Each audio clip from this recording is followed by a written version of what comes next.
Hello everyone, welcome back to my YouTube channel CMA hub. इस वीडियो में हम बात करेंगे how to prepare to crack your CMA exams in first attempt.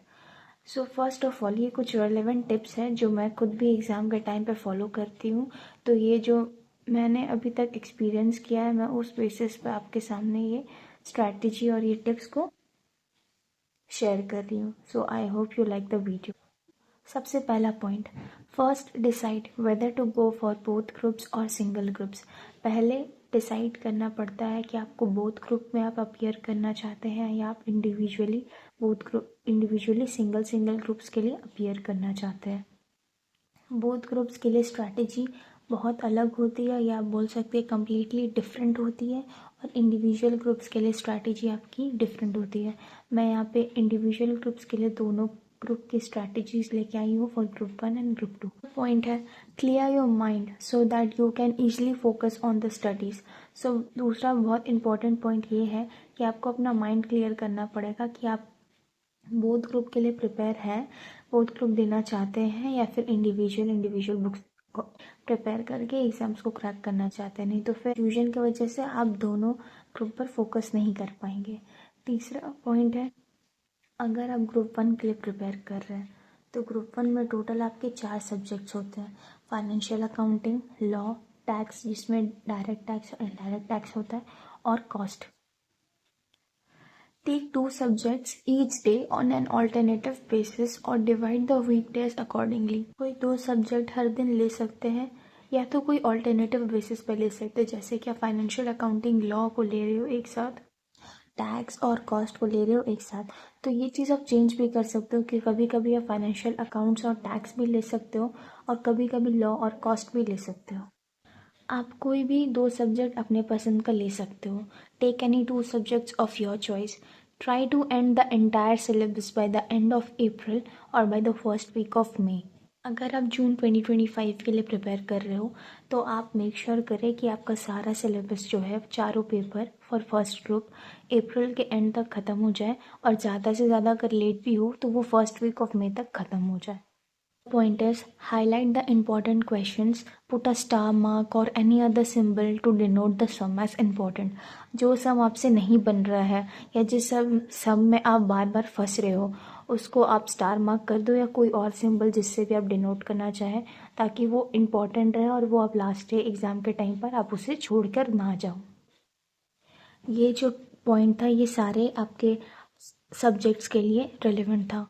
Law की अगर बात करूँ तो for law, written practice is very important. Make a habit to write the answers. Law में बहुत लोग फंसते हैं क्योंकि उन्हें याद नहीं रहता है, वो लिख नहीं पाते हैं। इसलिए लॉ में आप आदत डालें कि आप इम्पॉर्टेंट क्वेश्चंस को मार्क करें और उनको हाईलाइट से लिखें, हाईलाइट करें और इम्पॉर्टेंट क्वेश्चंस को लिखें। और सारे क्वेश्चंस जितने भी हैं, क्योंकि CMA में आपके डायरेक्ट क्वेश्चंस आते हैं, तो जितने भी क्वेश्चंस हैं उनको एक एक बार आप लिख लें और जो इम्पोर्टेंट लग रहा है उसे 2 से 3 बार रिटन प्रैक्टिस कर लें, ताकि जब आपसे एग्ज़ाम में क्वेश्चंस आए तो आप इजीली, रिटन प्रैक्टिस होने की वजह से आप इजीली आंसर्स को लिख पाओ। अकाउंट्स एंड कॉस्ट के लिए practice as much as you can. Cost accounts दोनों के लिए आप जितना प्रैक्टिस करोगे आपके लिए उतना ही अच्छा है, लेकिन सबसे पहले प्रेफर करें अपना CMA मैट को, ICMI मैट को, क्योंकि क्वेश्चंस उसके बाहर से नहीं आते। भले नंबर्स चेंज हो सकते हैं, फिगर्स चेंज होते हैं, नेम्स चेंज हो सकते क्लाइंट्स के या कंपनीज के, बट वो जो पैटर्न होता है वो वैसे ही रहता है। आप कोई भी पास्ट ईयर क्वेश्चन पेपर्स उठा के आप चेक कर सकते हो। For direct tax and indirect tax, practice and theoretical concept is equally important। Tax के लिए आपको theoretical knowledge भी होना ज़रूरी है और इनडायरेक्ट टैक्स में भी आपको याद करना ज़रूरी है, और प्रैक्टिस तो आपको करना ही पड़ेगा क्योंकि टैक्स एक ऐसा सब्जेक्ट है जो बहुत ही कंफ्यूजिंग होता है और लोग इससे भी बहुत डरते हैं। CMA का अगर ग्रुप 1 में जो 2 कोर सब्जेक्ट्स है जिसमें लोगों का ज़्यादा से ज़्यादा है या वो फेल होते हैं, वो टैक्स और लॉ है, तो इन दोनों पे हमें कमांड और अच्छे से बनाने की ज़रूरत है। आपका नेक्स्ट पॉइंट है आपका, do not avoid MCQs, it contains 30 marks. MCQs को अवॉइड करना बहुत बड़ी स्टुपिडिटी होगी, क्योंकि 30 मार्क्स का वेटेज रहता है MCQs का, और अगर कोई एमसीक्यूज़ के भरोसे ही जा रहा है, वो एमसीक्यूज़ 30 नंबर का कर रहा है, और अगर 10 नंबर का अगर वो कुछ क्वेश्चन ही लेके आ जा रहा है, अगर उस सब्जेक्ट में उसे नॉलेज नहीं है, तो भी एटलीस्ट वो पास हो जाएगा। और बाकी सारे पेपर्स में अगर वो अच्छा स्कोर कर लेता है या कर लेती है, तो आपका एग्रीगेट से आप एक ग्रुप क्लियर कर सकते हो। ये मतलब नहीं है कि आप सिर्फ 30 नंबर के एमसीक्यू पे ही फोकस करें। मैंने ऐसा बिल्कुल नहीं कहा। मैंने ये कहा कि इसे भी इक्वली इम्पोर्टेंस दे, क्योंकि 30 मार्क्स कम नहीं है। और इसमें थियोरेटिकल इग्नोर ना करें, क्योंकि थ्योरी क्वेश्चंस भी आते हैं और लॉ में कंफ्यूजिंग क्वेश्चंस आते हैं एमसीक्यूज़ में।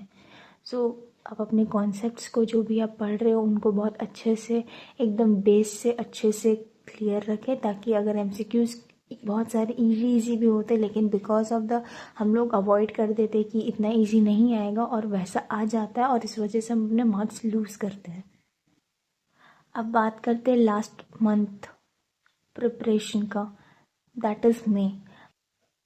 गो for previous year question papers and revision test papers. आपको मई और जून में आपके exams probably after 10th of June होंगे, तो जून के मैं डेज़ को स्किप ही करती हूँ, क्योंकि वो रिविजन का टाइम होता है, और उस टाइम आप एमटीपीज़ और आरटीपीज़ लगाते हो। तो जो आपका प्रिपरेशन टाइम होता है वो अप्रैल तक होता है, ज़्यादा से ज़्यादा मई का फर्स्ट वीक तक होता है। उसके बाद आपको क्या करना है, रिवाइज़ करना है, जो क्वेश्चन आपसे नहीं बन रहे उनको और फोकस से करना है, उसमें और अच्छा कमांड बैठाना है, और जो आपका सब्जेक्ट वीक हो उसमें आपको और मेहनत करना है।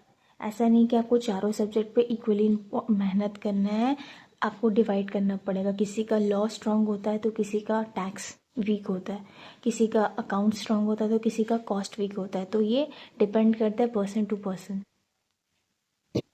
और लास्ट है कि by following this strategy you will surely clear your exams in one go. ये स्ट्रैटेजीज़ अगर आप फॉलो करते हो, ये टिप्स अगर आप फॉलो करते हो, तो श्योरली आपका एग्ज़ाम एक बार में निकलेगा। प्लीज़ लेट मी नो कि अगर मुझे ग्रुप 2 का भी आपके लिए स्ट्रैटेजी बनाना है तो मैं ज़रूर वीडियो अपलोड करूँगी। तब तक के लिए thank you so much, and please do like share and subscribe to my channel if it is fruitful for you guys. एंड मैं इस सीएमए से रिलेटेड टॉपिक्स पर और वीडियोस बनाऊँ, इंपॉर्टेंट टॉपिक्स के बारे में बताऊँ, और जो कि आप लोगों के लिए बेनिफिशियल हो at that. Thank you so much.